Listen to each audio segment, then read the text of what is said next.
Assalamualaikum warahmatullahi wabarakatuh. Bismillahirrahmanirrahim. Alhamdulillahi hamdan katsiran tayyiban mubarakan fi kama yuhibbu rabbuna wa yarda. Asyhadu an la ilaha illallah wahdahu la syarikalah wa la na'budu illa iyyah. Wa asyhadu anna Muhammadan 'abduhu wa rasuluhu la nabiyya ba'dah. Allahumma shalli wa sallim ala nabiyyinal karim Sayyidina Muhammad ibn Abdullah wa ala alihi wa sahbihi wa tabi'ihim wa man tabi'ahum bi ihsanin ila yaumil qiyamah. Amma ba'du, qala Allah ta'ala fi kitabihil karim wa huwa asdaqul qailin. Ya ayyuhalladzina amanu taqullaha haqqa tuqatih wa la tamutunna illa wa antum muslimun.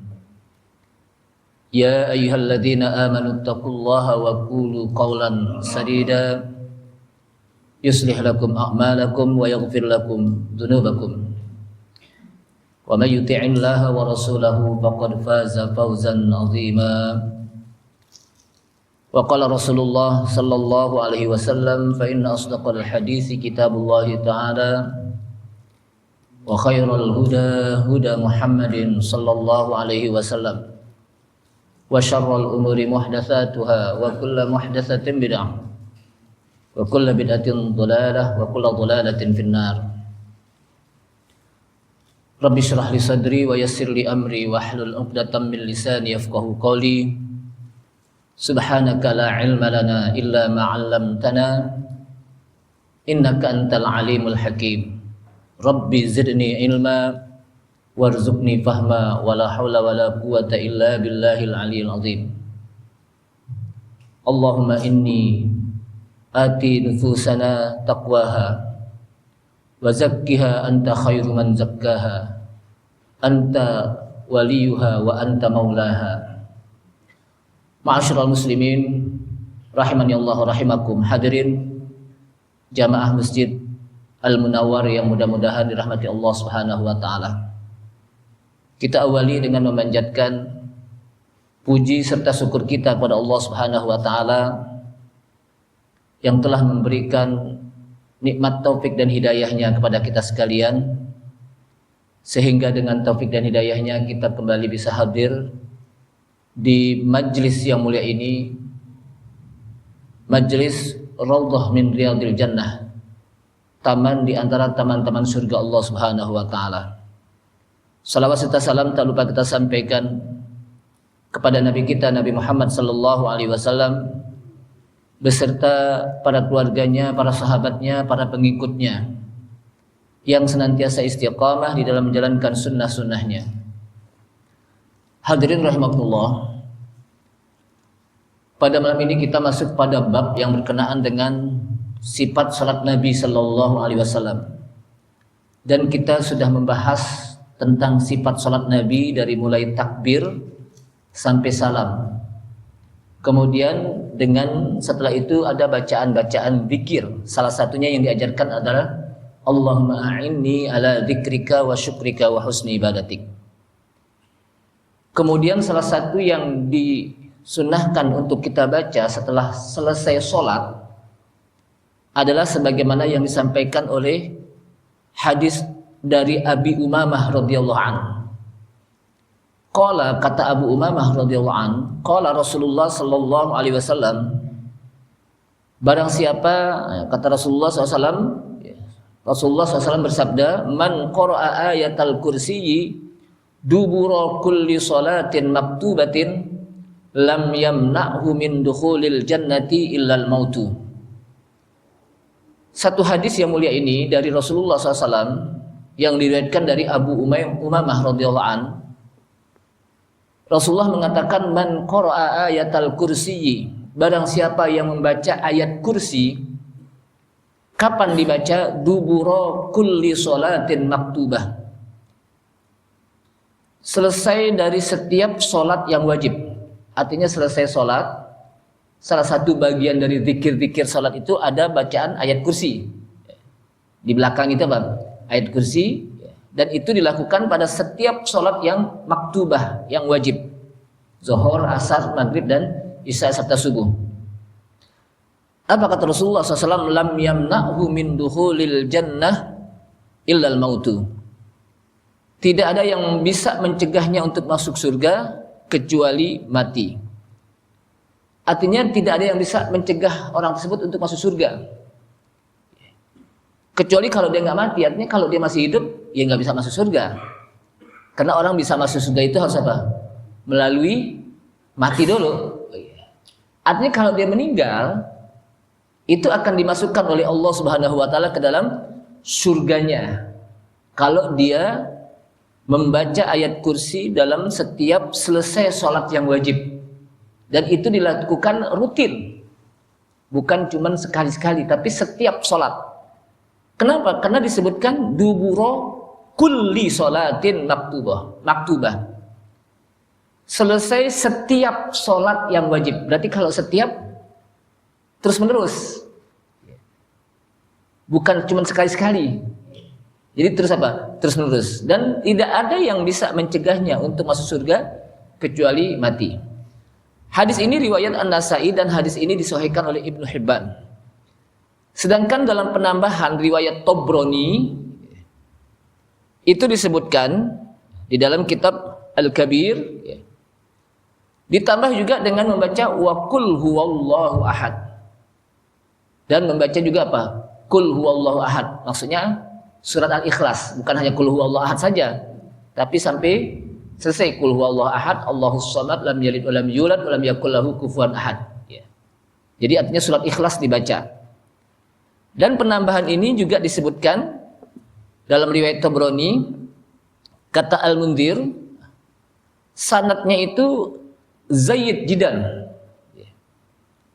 Bahkan dikatakan lihadhihi ziyadah dalam kitab Majma'uz Zawaid, penambahan ini sanad-sanadnya adalah jayyidun. Artinya sanadnya itu riwayat hadis ini sahih. Jamaah sekalian, kata-kata ayat kursi dilakukan di sini artinya ini berurutan dengan selesai kita sholat wajib. Baik zuhur, asar, maghrib, isya dan subuh. Selesai apa? Setiap sholat wajib. Sehingga dari hadis ini, maka jangan kita tinggalkan untuk membaca ayat kursi. Jadi jangan langsung ngobrol dulu, baca dulu ini. Dan zikir-zikirnya. Apalagi disebutkan zikirnya, kalau kita baca apa? Subhanallah 33 kali, Alhamdulillah 33 kali, Allahu Akbar 33 kali, ditambah lagi dengan apa? La ilaha illallah wahdahu la syarikalah, lahul mulku wa lahul hamdu wa huwa ala kulli syai'in qadir. Sehingga jumlahnya menjadi 100 kali, karena 33, 99 ditambah la ilaha illallah wahdahu la syarikalah, lahul mulku wa lahul hamdu wa huwa ala kulli syai'in qadir. Barang siapa yang baca ini, maka kata Rasulullah SAW, ghufirat khotoyahu walau kana mithla jabadil bahr. Akan diampuni dosa-dosanya walaupun dosanya itu sebanyak buih di lautan. Kalau kita baca. Kalau kita umpamanya kita terburu-buru membaca subhanallah itu nggak bisa sampai 33 kali, boleh 10 kali masing-masing. Atau riwayat lain mengatakan 11 kali masing-masing. Kalau tiga apa? Buru-buru. Jadi ada jalan keluarnya. Ada apa? Jalan keluarnya. Tapi kalau kita agak rileks, 33 kali masing-masing. Nah, jamaah sekalian, yang dimaksud dengan sholatun maktubah adalah disebut maktubah, maksudnya adalah fardu, sholat yang wajib. Karena kadang makna al-maktubah itu adalah al-mafruḍah, sebagaimana disebutkan dalam ayat Al-Quran yang pada saat bulan Ramadan sering kita dengar, ya ayyuhalladzina amanu kutiba alaikumusiyam. Kata-kata kutiba itu sebetulnya kan dicatat, ditulis. Maksudnya apa? Furido, diwajibkan atas kalian untuk berpuasa. Maka maktubah dari kata-kata kataba menjadi kutiba, mafrudoh. Maka artinya apa? Wajib. Salat-salat apa? Yang wajib. Artinya kalau yang salat sunnah nggak disunahkan untuk membaca ayat ini. Yang disunahkan apa? Salat yang wajib. Dan itu juga duburo kulli sholatin. Setiap selesai dari salat yang wajib. Artinya di belakangnya sudah salam. Setelah apa? Salam. Apa itu ayat kursi? Ayat kursi itu berada di surat Al-Baqarah. Di bawah tilkar rusulu faddalna ba'dhum ala ba'din ila akhir ayat, terus sampai nanti di situ ada ayat yang namanya ayat kursi. Allahu la ilaha illa huwal hayyul qayyum la ta'khudhuhu sinatun wa la nawm lahu ma fis samawati wa ma fil ardh man dhal ladzi yashfa'u 'indahu illa bi'idhnihi ya'lamu ma baina aydihim wa ma khalfahum wa la yuhituna bi syai'in min 'ilmihi illa bima syaa' wasi'a kursiyyuhu as-samawati wal arda wa la ya'uduhu hifdhuhuma wa huwal 'aliyyul 'azim. Jamaah sekalian, ayat kursi merupakan ayat yang paling utama di dalam Al-Quran. Dalilnya mana? Dalilnya adalah sebagaimana yang diriwayatkan oleh Imam Ahmad dalam riwayat Muslim, anna Nabiyya sallallahu alaihi wasallam sa'ala Ubay bin Ka'b, bahwa Nabi sallallahu alaihi wasallam pernah bertanya kepada Ubay bin Ka'ab. Apa pertanyaannya? Ayyu ayatin fi kitabillahi a'zam. Ayat apa yang di dalam Al-Quran itu yang agung? Ayat yang paling agung. A'zam itu apa? Yang paling agung. Qala Allah wa rasuluhu a'lam. Maka kata Ubay bin Ka'ab, Allah dan Rasulnya lah yang lebih mengetahui. Faraddadaha alaihi miraran. Rasulullah SAW bertanya kepada Ubay bin Ka'ab terus-menerus beberapa kali. Kemudian terakhir Ubay mengatakan ayatul kursi. Kalau gitu ayat kursi. Qala. Maka kata Rasulullah SAW, liyunhikal ilma. Sungguh betul ilmumu, pengetahuan kamu apa? Betul. Wahai Aba Mundhir. Jadi Ubay bin Ka'ab itu disebut dengan Abal Mundhir. Ya. Betul ilmumu, pengetahuan itu apa? Betul bahwa ayat kursi itu apa? A'dhamu ayatan fi kitabillah. Ayat yang paling agung di dalam kitab Allah Al-Quran. Kenapa disebut ayat kursi itu merupakan ayat yang paling agung, yang paling utama, paling besar di dalam Al-Quran?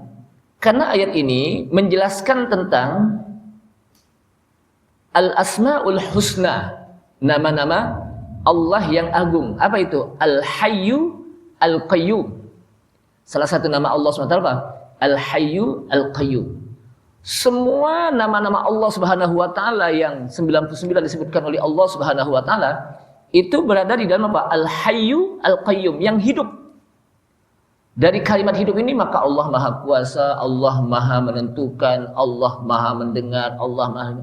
Kenapa dari Al-Hayyu? Al-Qayyum kalau bahasa kita yang berdiri sendiri. Maksudnya apa? Yang senantiasa mengurus makhluknya tidak henti-henti.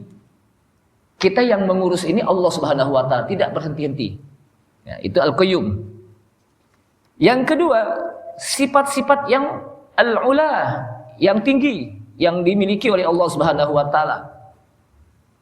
Terus di dalam surat ayat kursi juga wahdaniyah, menjelaskan tentang keesaan Allah Subhanahu wa taala. Menjelaskan tentang al-hayah al-kamilah, hidup yang sempurna. Kalau kita hidup, tapi hidup kita nggak sempurna. Kenapa? Karena kita pakai mati. Tapi Allah SWT enggak pakai mati ini. Makanya ketika Rasulullah SAW meninggal, kemudian Umar bin Khattab kan kelihatannya beliau apa? Begitu marah, kok Umar Rasulullah SAW meninggal. Maka barang siapa yang mengatakan Rasulullah meninggal ini pedang nih. Kemudian Abu Bakar datang dan membacakan ayat wa ma Muhammadun illa rasul qad khalat min qablihi rusul afa immata aw qutilan qalabtum ala aqabikum. Dan Muhammad itu adalah utusan Allah. Tidaklah Muhammad itu kecuali dia utusan Allah. Qad khalat min qablihi rusul. Telah berlalu rasul-rasul yang lain juga ada. Nabi Muhammad SAW apa? Seorang utusan Allah SWT dan rasul-rasul lain juga utusan Allah. Apa immata, apakah ketika dia mati, au kutila, atau dia terbunuh, in qalabtum ala aqabikum, apakah kamu akan balik ke belakang? Enggak percaya. Maka kata Abu Bakar As-Siddiq radhiyallahu anhu di hadapan Umar dan para sahabat lainnya radhiyallahu anhum wa ardhahum mengatakan, ayuhan nas man kana ya'budullah, barang siapa yang menyembah Allah, fa innallaha hayyun daimun la yamut, sesungguhnya Allah itu hayyun daimun, senantiasa hidup, la yamut, enggak pernah mati. Wa man kana ya'budu Muhammadan, barang siapa yang mau menyembah Muhammad nih, fa inna Muhammadan qad mata, sesungguhnya Muhammad ini meninggal. Jadi kita kan menyembah kepada yang maha hidup, yang tidak pernah meninggal, yang tidak pernah mati, yaitu Allah Subhanahu wa taala. Tapi kalau seorang menyembah makhluk, menyembah manusia, dia akan mati. Kalau dia mati, masa kita menyembah orang yang mati? Jadi Allah SWT memiliki sifat yang agung, kehidupan yang sempurna, al-qayyumah, al-qayyumiyah ad-daimah. Artinya al-qayyumah itu berdiri sendiri, tidak membutuhkan makhluknya, senantiasa mengurus makhluknya yang terus-menerus. Al-ilmul wasi, menjelaskan dari ayat ke situ ilmu Allah yang sangat luas. Kemudian al-malakutul muhit, menjelaskan tentang kekuasaan Allah yang mencakup seluruhnya. Kemudian al-qudrah al-azimah, menjelaskan tentang kekuasaan Allah yang agung. Was-sultan al-qawim, kesultanan kekuasaan Allah yang tegak. Wal iradah an-nafidah, dan kehendak Allah yang Allah senantiasa melaksanakan kehendaknya. Makanya apa? Ayat ini menjadi ayat yang mulia, paling mulia. Jamaah sekalian, sebetulnya disebutkan oleh para ulama, di sini disebutkan ayat Al-Quran itu kan kalamullah. Kalamullah semuanya sama. Semuanya sama, mulia masing-masing. Kenapa? Kalamullah Al-Karim, Al-Azim, Al-Syarif. Makanya Al-Quranul Azim. Quran itu maha agung, Al-Karim maha mulia. Tapi di antara yang mulia itu ada yang paling mulia, yaitu surat ayat kursi.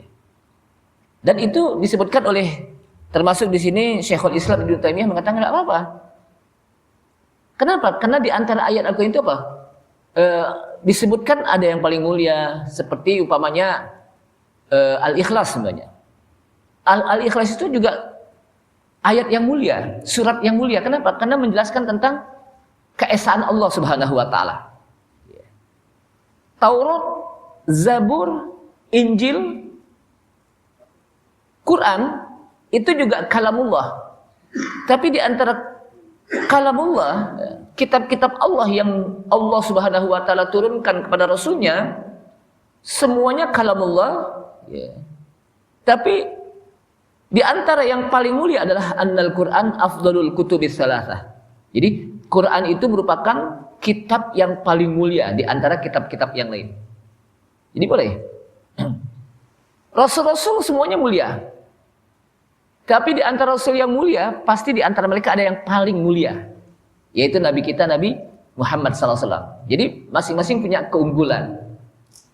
Termasuk ayat kursi juga punya keunggulan di antara apa? Ayat-ayat Al-Quran lainnya. Jamaah sekalian, sekarang kita terjemahkan ke dalam bahasa kita, dan insya Allah kita udah hafal. Udah ada yang belum hafal ayat kursi. Kalau orang Betawi bilang apa? Ilok, nggak hafal ayat kursi. Tahu nggak ilok? Jadi kita hafalkan, kita mau tidur juga kita baca ayat kursi. Kalau mau tidur, ya, kita mau tidur, itu disebutkan dalam hadis, barang siapa yang baca ayat kursi nih, mau tidur nih, sampai pagi itu setan nggak menggoda kita lagi tidur. Ini mungkin kita susah bangun tidur, karena mungkin waktu mau tidur nggak baca ayat kursi, sehingga pada waktu tidur apa? Digodain setan, matanya ditiup-tiup setan gitu. Kupingnya juga ditiup-tiup setan, sehingga kupingnya nggak dengar adzan, matanya juga berat bangun, badannya juga begitu. Maka kalau kita mau tidur baca ayat kursi, termasuk al-ikhlas sekali, al-falak, an-nas kita tiup, kemudian kita beberkan ke badan kita. Itu apa? Baca. Jangan sampai kita tidur cuma merem doang, habis merem bangun lagi.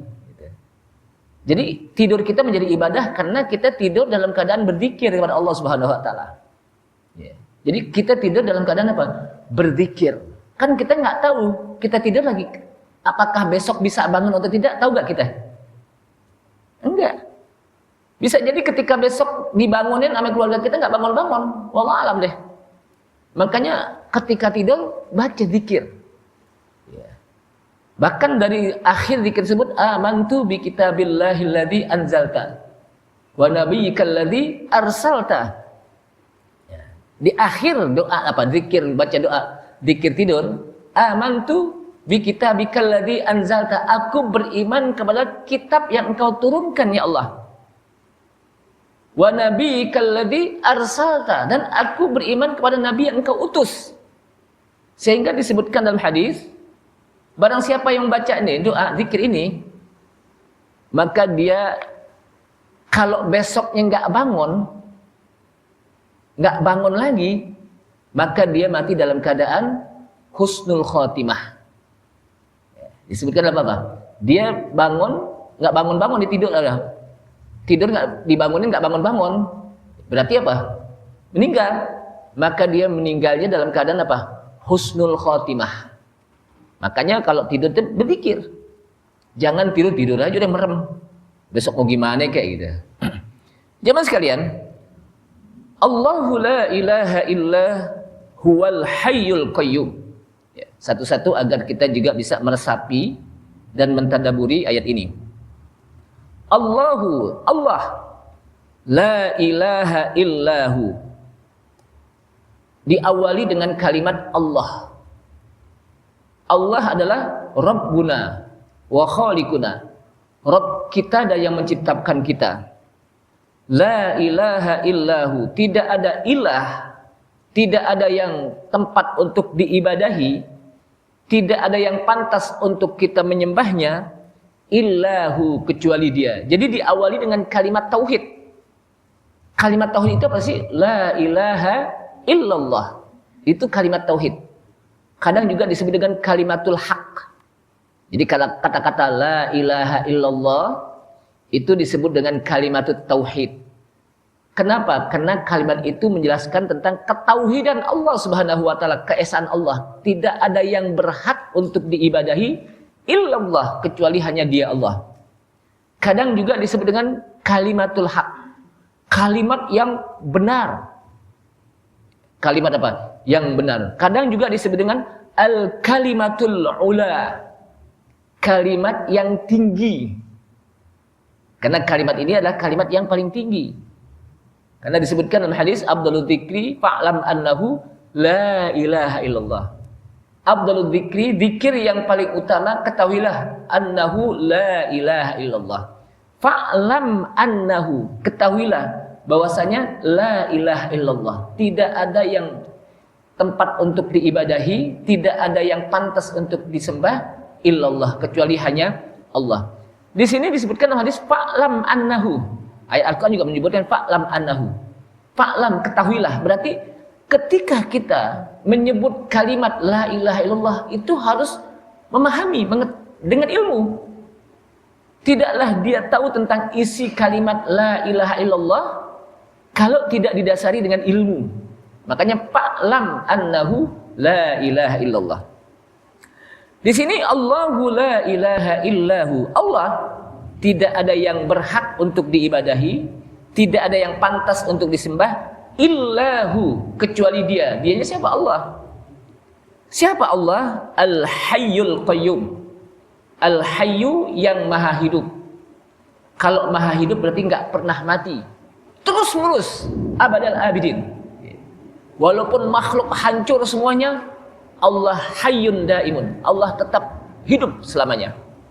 Al-Qayyum yang maha berdiri, yang senantiasa mengurus makhluknya. La ta'khudhuhu sinatun wala naum.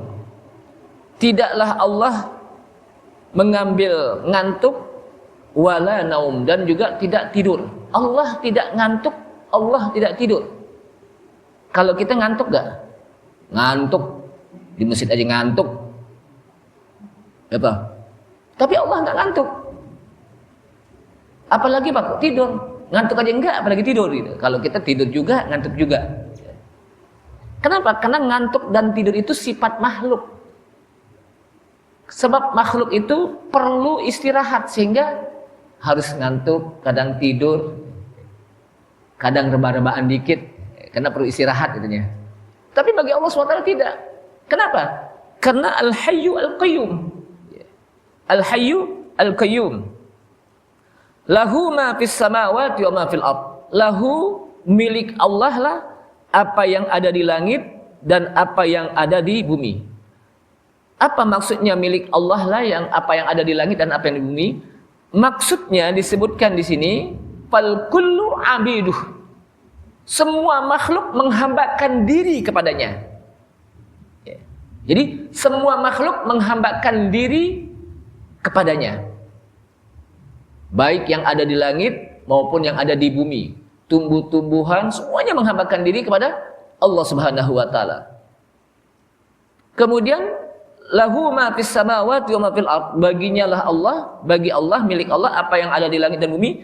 Semua yang ada di bumi ini miliknya. Termasuk diri kita juga milik Allah Subhanahu wa taala. Harta kita milik Allah Subhanahu wa taala. Keluarga kita milik Allah Subhanahu wa taala. Jadi satu waktu kalau kita diambil oleh Allah Subhanahu wa taala, atau orang-orang yang kita cintai diambil oleh Allah Subhanahu wa taala, itu kan terserah Allah. Kenapa? Karena milik Allah. Kenapa? Milik Allah Subhanahu wa taala. La yakhruju ahadun minhum an dzalik. Seseorang tidak akan bisa keluar dari kekuasaan Allah. Ada gak kita yang bisa keluar dari bumi ini? Ane sih gak mau tinggal di bumi ini, mau di tempat lain. Bisa gak kira-kira? Gak bisa. Semuanya apa? Masuk dan tidak bisa keluar dari kekuasaan Allah SWT, dari alam yang diciptakan oleh Allah Subhanahu wa taala. Jamaah Allah Akbar. Kemudian man dalladzi yashfa'u 'indahu illa biiznih. Man dalladzi yusabbihu ar-rahlu bihamdihi wal malaikatu min khifatihi. Yusabbihu ar-rahlu bihamdihi. Ar-ra'd, kilat, geledek bertasbih pada Allah dengan memujinya. Wal malaikatu min khifatihi. Begitu juga para malaikat. Kemudian man dalladzi yashfa'u 'indahu illa biiznih. Tidaklah ada yang bisa memberikan pertolongan di sisinya illa biiznih. Di akhirat enggak ada yang bisa memberikan syafaat kecuali atas izin Allah Subhanahu wa taala. Kecuali atas ridho Allah Subhanahu wa taala. Di akhirat kita butuh syafaat. Dan syafaat yang Allah Subhanahu wa taala berikan kepada Nabi kita, Nabi Muhammad SAW, itu adalah syafaatul uzma. Syafaat yang besar. Kenapa kita di akhirat membutuhkan syafaat? Karena saat itu manusia sedang dalam keadaan kesulitan, dalam keadaan gundah, dengan suasana yang luar biasa mencekam, menakutkan, sehingga perlu syafaat. Dan hanya Allah Subhanahu wa taala yang bisa memberikan apa? Syafaat saat itu. Kalaupun Allah berikan kepada Nabi kita Nabi Muhammad SAW syafaat yang dikenal dengan asy-syafaatul uzma, itu juga pertolongan atas izin Allah Subhanahu wa taala. Itu kalau saya lihat dalam hadis yang begitu panjang, Pak ya. Di mana saat di akhirat nanti manusia dalam keadaan kesulitan, mereka lari kucar-kacir ke sana kemari untuk mencari siapa yang bisa memutuskan hukum pada saat ini, karena begitu capek dan letihnya mereka. Maka kehidupan akhirat itu saat manusia dibangkitkan ke dalam dari alam kubur. Jadi kubur itu bukan sebuah tempat peristirahatan terakhir sebagaimana sering saya katakan, tapi justru kubur itu adalah tempat di mana dia akan menghadapi proses-proses kehidupan setelah dia mati di dunia. Dengan proses yang begitu panjang, diawali dari pertanyaan munkar dan nakir, Su'alul malakain, kemudian bangkit dari alam kubur, terus sampai nanti dengan proses-proses yang begitu panjang ya. Nah dalam proses tersebut mereka mencari siapa yang bisa memutuskan hukum. Mereka mencari, datanglah mereka kepada Nabi Adam. Kemudian sampai di depan Nabi Adam mengatakan, ya Abal Bashar. Nabi Adam dipuji dengan kalimat Abal Bashar, wahai bapak manusia, tolonglah saya agar engkau bisa menolong saya dengan izin Allah Subhanahu wa taala, dengan melalui apa? Nabi Adam. Jadi mereka minta agar Nabi Adam bisa menolongnya dengan izin Allah Subhanahu wa taala. Jadi Nabi Adam berdoa kepada Allah Subhanahu wa taala agar bisa menolong makhluk manusia. Tapi Nabi Adam mengatakan saya nggak mampu. Kenapa? Karena Nabi Adam merasa dulu pernah melakukan dosa di hadapan Allah Subhanahu wa taala. Saat di surga kan, melanggar. Kemudian, kalau gitu engkau datang kepada Nabi Ibrahim, Khalilur Rahman, atau Nabi Nuh, disebutkan Nabi Nuh. Ya. Yang dikenal apa? Nabi Ulul Azmi.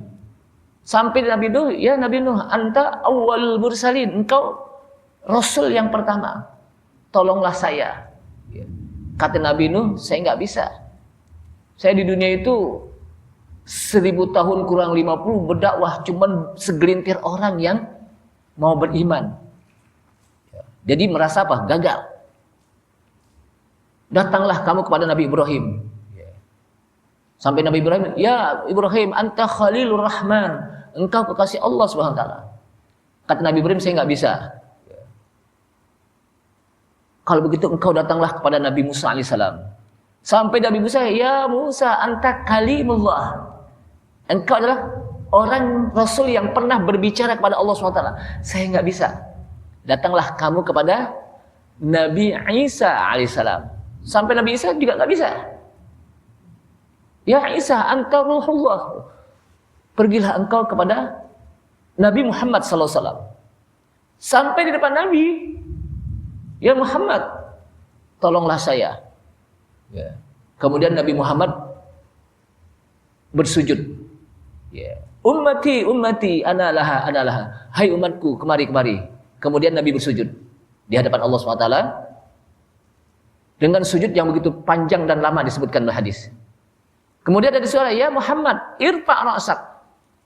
Angkat kepalamu. Wasal tu'ta, mintalah akan diberikan. Washfa' tushaffa', dan mintalah syafaat, maka akan saya berikan syafaat. Ya. Jadi Rasulullah minta agar dia bisa memberikan syafaat kepada umatnya atas izin Allah Subhanahu wa taala. Jadi Rasulullah bisa memberikan syafaat kepada umatnya atas izin Allah Subhanahu wa taala dan atas ridha Allah Subhanahu wa taala. Kenapa? Karena ayat ini menjelaskan man dzalladzi yashfa'u 'indahu illa bi'idznih. Tidak ada yang bisa memberikan syafaat di sisi Allah illa bi'idznih, kecuali dengan izinnya. Maksudnya izin Allah Subhanahu wa taala. Kenapa? Karena kul lillahi syafa'atu jami'an. Katakanlah milik Allah lah syafaat. Syafaat itu artinya pertolongan semuanya. Kemudian Rasulullah bisa memberikan syafaat kepada umatnya. Memberikan apa? Syafaat kepada umatnya. Jadi Rasulullah saking sayangnya kepada umatnya, maka dia bermohon pada Allah Subhanahu wa taala agar dia bisa memberikan syafaat untuk umatnya atas izin Allah Subhanahu wa taala. Ketika ada umatnya yang mau minum Ada orang yang mau minum di haud. Jadi nanti kita sebagai umat Rasulullah akan minum di satu telaga haudnya Rasulullah.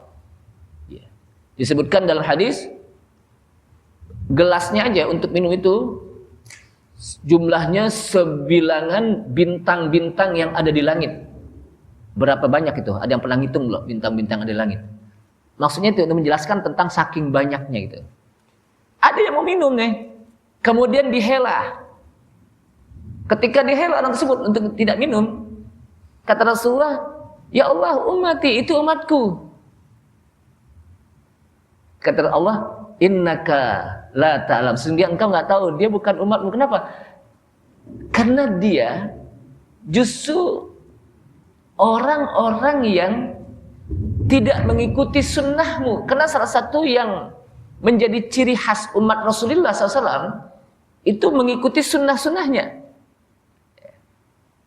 Dan kelihatan nanti dari min asaris sujud, bekas-bekas sujudnya, min asaril wudu, ya, bekas-bekas air wudunya. Itu akan kelihatan, itulah umat Nabi Muhammad SAW. Yang dikenal dengan ghurran muhajjalin. Ghurran muhajjalin itu min asaril wudu. Cahaya yang disebabkan karena bekas dari wudu. Jadi akan kelihatan kalau orang yang nggak pernah berwudu akan kelihatan nanti. Wah, ini orang mukanya geseng nih, nggak pernah berwudu nanti. Wah, ini orang mukanya bersinar nih, berwudu. Nah, dari sini jamaah sekalian, maka kata para ulama, ciri khas dari umat Rasulullah adalah cahaya ghurran muhajjalin akan kelihatan. Ya'lamu ma baina aydihim wa ma khalfahum. Ya'lamu ma baina aydihim wa ma khalfahum. Allah mengetahui apa yang ada di hadapan mereka dan apa yang ada di belakang mereka. Artinya apa? Pengetahuan Allah begitu luas, mencakup baik yang nampak, yang tidak nampak bagi kita, yang hadir, kejadian masa lalu, kajian yang sedang terjadi, kajian yang akan datang. Allah Subhanahu wa taala Maha tahu. Ya. Kalau kita, pengetahuan kita terbatas. Tapi bagi Allah SWT tidak ada yang tersembunyi dari pengetahuannya. Jangankan gerakan kita yang nampak, hati kita yang bergerak pun Allah SWT tahu apa yang dikatakan oleh hati kita. Apa yang dikatakan oleh mata kita dengan gerakan-gerakannya. Kenapa? Ya'lamu ma baina aydihim wa ma khalfahum. Allah mengetahui apa yang ada di belakang mereka manusia dan apa yang ada di hadapannya. Wala yuhituna bi syai'in min 'ilmihi illa bima syaa. Dan pengetahuan Allah itu meliputi dan tidak ada yang tahu tentang pengetahuan Allah illa bima syaa, kecuali apa yang Allah kehendaki. Tidak ada yang mengetahui tentang ilmu Allah. Rasulullah SAW tidak mengetahui tentang hal-hal yang gaib, ilmu Allah, kecuali atas wahyu dari Allah SWT. Begitu juga para nabi nggak tahu. Kita nggak tahu tentang hari akhirat, tentang surga, tentang neraka, tentang di mana kita akan dihisab, tentang adanya malaikat, kecuali atas wahyu dari Allah SWT. Jadi pengetahuan itu apa? Pengetahuan kita itu sedikit. Makanya Nabi Adam di dalam ayat Al-Quran surat Al-Baqarah, Subhanaka la ilma lana illa ma'allamtana. Jadi kata para malaikat ketika diajarkan oleh Nabi Adam, Subhanaka, maha suci engkau ya Allah, tidak ada pengetahuan untuk kami kecuali apa yang telah engkau ajarkan kepada kami. Ya. Atau para nabi mereka mengatakan di hari kiamat, la ilma lana innaka anta 'allamul ghuyub. Tidak ada pengetahuan untuk kami ya Allah. Nanti di akhirat para rasul mengatakan, tidak ada pengetahuan untuk kami ya Allah. Innaka anta 'allamul ghuyub. Sesungguhnya engkaulah yang mengajarkan hal-hal yang gaib. Jadi hal-hal yang gaib itu kita tidak tahu kecuali hanya melalui wahyu Allah Subhanahu wa taala. Allah Subhanahu wa taala yang mengajarkan. Kayaknya udah isya, mudah-mudahan bermanfaat. Insyaallah nanti pada pertemuan yang akan datang kita akan teruskan karena ini saya lihat surat ayat kursi ini begitu pentingnya. Sampai kalau kita baca, kalau mau tidur setan tidak akan mengganggu kita. Kalau kita baca dalam setiap sholat, maka kita akan tidak ada yang bisa mencegah kita untuk masuk surga. kecuali kalau kita masih hidup. Tapi kalau dia meninggal, kita apa? Baca ini apa? Kita masuk ke dalam surga. Insya Allah ini bisa kita amalkan. Jadi setiap sholat kita baca ayat kursi setelah kita berzikir dengan kalimat subhanallah, subhanallah dan sebagainya. Karena udah isya, kita tutup subhanallah, asyhadu an la ilaha illa anta, astaghfiruka wa atubu ilaik. Wassalamualaikum warahmatullahi wabarakatuh.